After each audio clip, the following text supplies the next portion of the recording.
The big story on the show, we are talking about Israel is preparing for what would be the most decisive battle of this war. Operation Gideon's Chariots, the second time this is being put.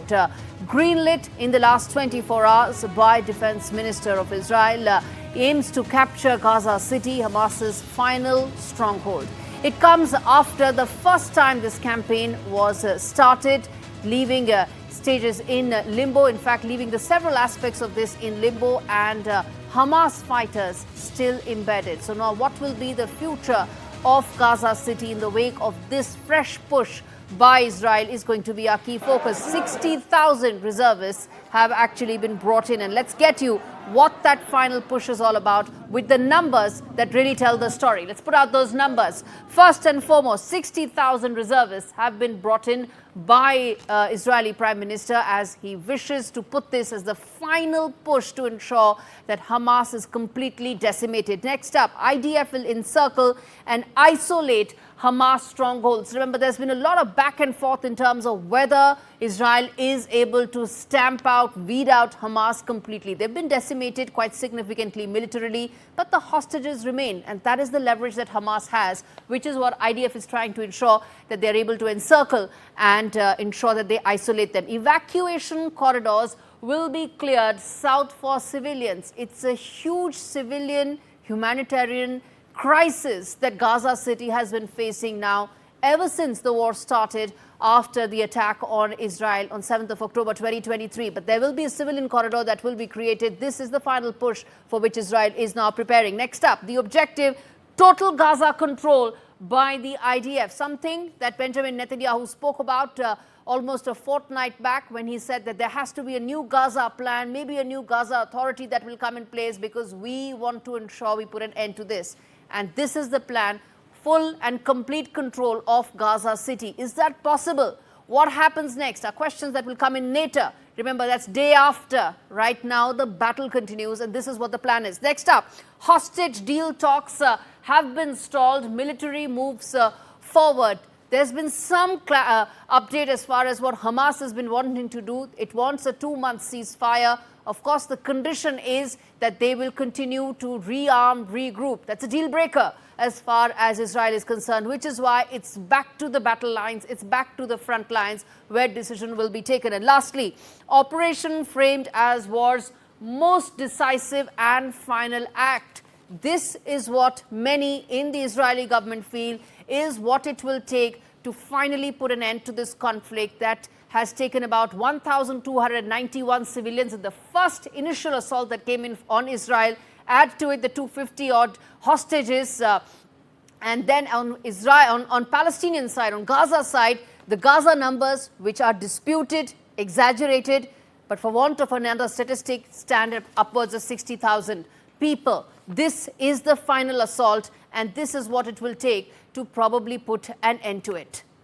Now, viewers, this isn't the first time that Israel has marched towards Gaza City with promises of total victory. Just 90 days ago, Gideon's Chariot, the first time around when this operation started, was launched with the same bold objectives: defeat Hamas, free the hostages, and break Gaza's military grip, Hamas's military grip over Gaza.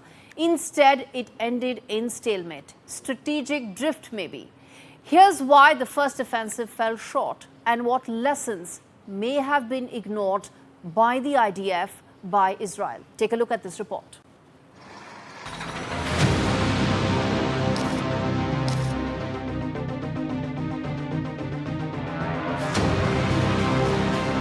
Operation Gideon's Chariots 1 began on May 16th with the IDF mobilizing over 50,000 troops to penetrate Gaza.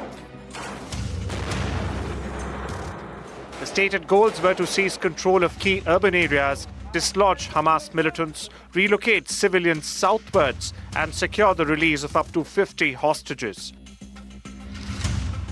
Over the 78-day offensive, the IDF managed to gain control of approximately 75% of Gaza's territory, particularly in the northern and the central zones. However, Gaza City itself remains fiercely contested, with thousands of Hamas fighters entrenched within.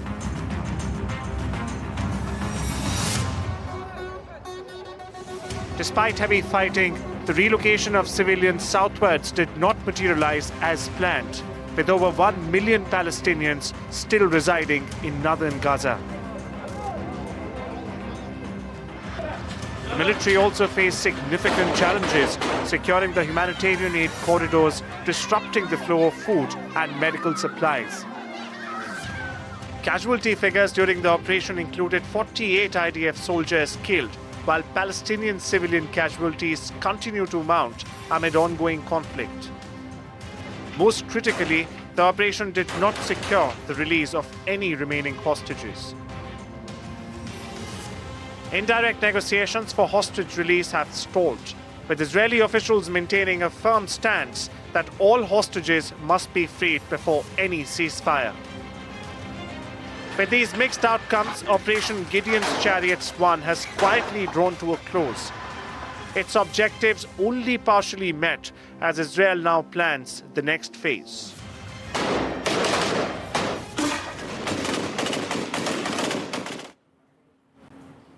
Now, viewers, this isn't the first time Israel has marched towards Gaza City with promises of total victory. 90 days ago, this same operation was launched with the same bold objective, which is to defeat Hamas, free the hostages and break Gaza's military grip. Instead, it ended in stalemate, strategic drift, and which is why the first offensive fell short. And what lessons that have been actually ignored is what we put out for you to better understand how in this war, now this has been a war that's been going on almost 2 years now. It will be on 7th of October, it's going to complete 2 years. There have been major inflection point, and this inflection point is what we were just telling you about. Gideon's Chariot, the first phase which resulted in a stalemate, and the second phase that is going to start now. We put out those details for you. Let's now get in General KJS Dhillon, who joins us on the broadcast for more on this. Sir, thanks much for speaking to me on Fault Lines. Let me start with you in terms of the lessons, the learnings. The last time IDF learned to ensure that now that the same operation is being launched again, will it actually lead to fulfillment of their military objectives? Good afternoon, ma'am, and good afternoon to your viewers. A lot of details have been shared in your initial stories. I would like to just give out a little perspective of the history in context of today's Operation Gideon Chariot 2.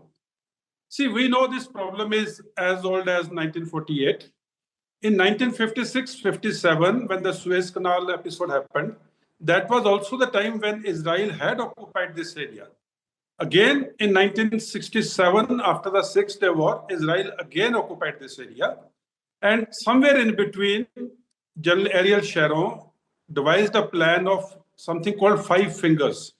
That means this strip, Gaza Strip, incidentally, is 41 kilometers north-south and 6 to 12 kilometers in depth at varying places, with Mediterranean Sea onto the west, Israel onto the north and east, and Egypt onto south. So it's a 40-kilometer long strip, which is all along the Mediterranean Sea. So Ariel Sharon came out with a concept of 5 fingers. That means divide this area with 5 militarized zones in between and break the contiguity of the strip. That also happened then in 2005. Israel unilaterally withdrew from this area, and right. 2006, which you referred to, Hamas took over this area. So these things have been happening in the past, and the circle is taking its full circle and coming back to the same thing. Now, coming to the operation which is happening now. As of now, the Gideon Chariot 2 aims to vacate or take over the Gaza city per se, which is somewhere in the northern part of Gaza Strip. And they have told the civilians to move southwards, that is towards the border with the Hamas or Egypt, and in the Rafah area and all that. Now, we have to understand this is not a military battle per se, it's an ideological battle. You can defeat Hamas militarily today in the Gaza city, okay. But the ideological battle and the ideological, acclimatization of the population will bring in more fighters. What you're saying is correct, sir. In terms of the longevity of this conflict, vis-a-vis the immediate short-term military goals that Israel has. But the biggest goal that they have is to bring back the hostages, and for that, IDF has all along maintained we've got to defeat Hamas completely.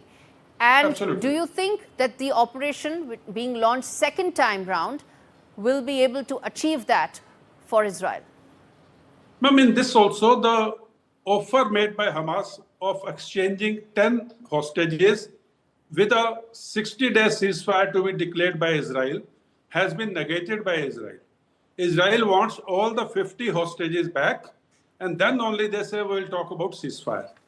Now, if that offer has been set aside, the military campaign in Gaza City per se has been launched, and this military fighting in the built-up areas is a very, very strenuous fighting.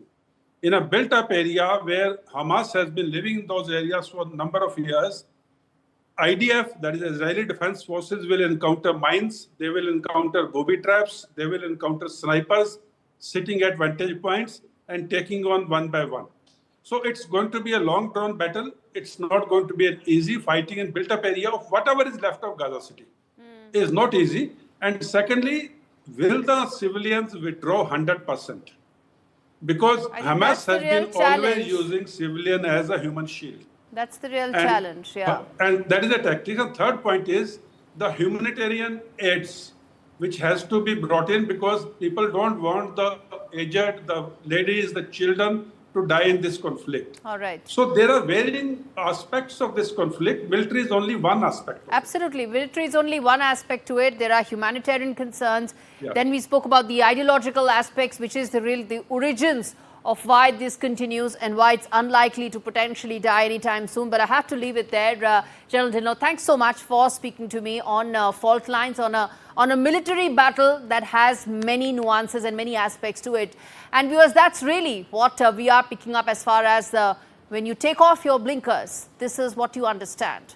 That as far as Benjamin Netanyahu is concerned, he's made it clear he sees himself not just as a wartime leader, but as the executor of a historic and spiritual mission to secure the promised land. His connection to the concept of Greater Israel, an idea that many say is rooted in biblical boundaries and modern geopolitics.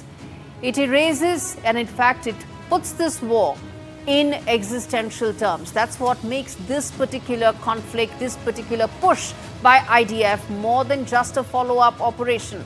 It's a pivot point because behind every military plan lies a political endgame, and Netanyahu's may not just stop at Gaza. Critics argue that this vision risks perpetual conflict, stretching Israel's military into potentially years-long engagements, straining its global alliances, even as the humanitarian crisis continues in Gaza City, Gaza area. There's a very large civilian population crammed into a very small area, which is likely to worsen given that this conflict is unlikely to reach to an immediate military solution, because Gideon's push the second time round, that when it starts, it is not going to achieve its military objective overnight.